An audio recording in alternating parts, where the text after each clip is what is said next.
Semi-truck crashes and questions about driver oversight have been making headlines across the country. Federal and California officials have revoked thousands of commercial driver's licenses, but critics say safety gaps have existed for years. Tonight, an ABC 10 investigation into the devastating issue that has changed people's lives forever and the little-known licensing system now under scrutiny. Here's ABC 10's Alex Bell. October 2025, Interstate 10 in Ontario. Traffic slows, then stops.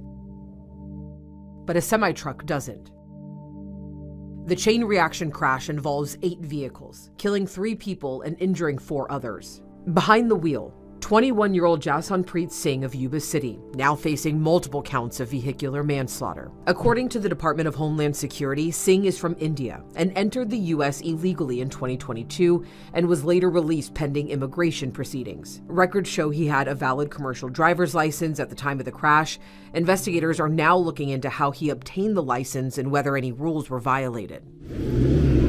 There's a multiple vehicle accident, including an 18-wheeler. December 3rd, 2022. A semi-truck barrels into a van stopped at a red light near Orlando. Inside, 4 generations of a family. Try not to move too much, okay?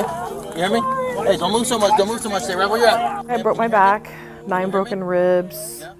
I had a concussion, had a brain bleed. My legs were swollen. They're still very disfigured. She's not responding to me. Not responding. Can you hear me? I wake up and I look at Christy and she's got her head hanging down and she has a little blood coming out of her mouth. All were rushed to the hospital, but Elisa suffered the most severe injuries. She's considered quadriplegic. You know, there's, I don't know if you could actually say like worse things than dying, but this is horrible. It's just awful. For this family, the crash didn't end that day. It raised a bigger question. How did this happen? Investigators say the driver later tested positive for drugs and in a deposition acknowledged struggling with the written commercial driver's license test in English, raising questions about some commercial drivers' training, testing, and licensing oversight. Now, after crashes across the country, a little-known licensing system called Non-domiciled commercial driver's licenses, or non-domiciled CDLs, is under scrutiny by industry experts and the federal government. California is the only state that has refused to enforce our laws where a commercial driver speaks English, can understand English. Non-domiciled CDLs allow foreign nationals with federal work authorization, but no permanent U.S. residency to legally drive commercial trucks in the U.S. But while high-profile crashes have brought more attention to non-domiciled CDLs, publicly available data does not show these drivers are responsible for a large share of trucking fatalities. Federal court filings citing FMCSA data state non-domiciled CDL holders make up about 5% of CDL holders nationwide, but account for about 0.2% of fatal truck crashes. FMCSA has cited 17 fatal crashes in 2025 involving non-domiciled CDL holders, crashes that killed 30 people as part of its justification for tightening federal rules. Dale Prax, a strategic fraud advisor at truckstop.com and founder of freightvalidate.com, says accountability shouldn't stop with the driver. We always see the driver's face on the TV. My contention is somebody hired this guy. Some company put this guy on the road knowing that he was not qualified to drive a motor vehicle. I think that we need to investigate those companies and do a complete audit. If it resulted in a fatality on the highway, that company should be shut down with an immediate imminent danger. Late last year, California said it was revoking roughly 17,000 commercial licenses after the DMV issued drivers CDLs that had expiration dates that did not match the driver's legal presence documents. State officials now say that number has narrowed. The DMV canceled more than 12,000 commercial licenses in March after determining the documents on file no longer aligned with those drivers' legal authorization status. Officials say thousands of other drivers were removed from their list after becoming U.S. citizens or permanent residents, switching to non-commercial licenses, or allowing their CDLs to expire. The review is still ongoing. The DMV says another 1,900 drivers were recently sent cancellation notices that took effect May 19th. California DMV officials also say the state is currently unable to issue new non-domiciled CDLs because of a federal directive from FMCSA, and there is still no timeline for when that could change. But for drivers like Amarjeet Singh, it was really shocking for me. I was like, it's shocked and depressed for 10 days. The fallout from having his non-domiciled CDL revoked was immediate. He came to the U.S. in 2012, spent years building a career, and eventually earned his CDL after years of driving and training.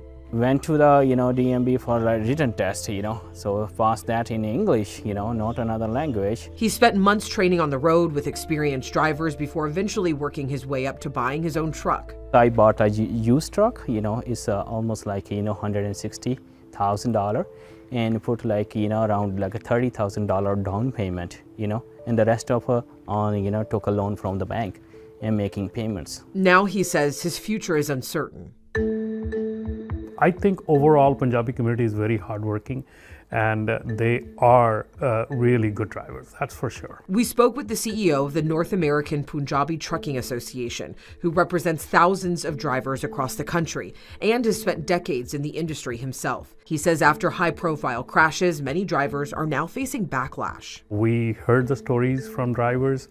They're being spit on, they're being called names. They're being spit on? Oh yeah. There's a lot of stuff happened on the roads, on the truck stops. That reaction has created fear, Rahman said, even for drivers following the rules. And as the focus turns to non-domiciled CDLs, he believes many drivers are now caught in the middle of what he calls a state error, where some licenses were approved for longer than drivers were illegally authorized to work. That is something that California made a mistake of issuing the licenses which expire after their work permit expire. So that is a clerical mistake. That is not a mistake that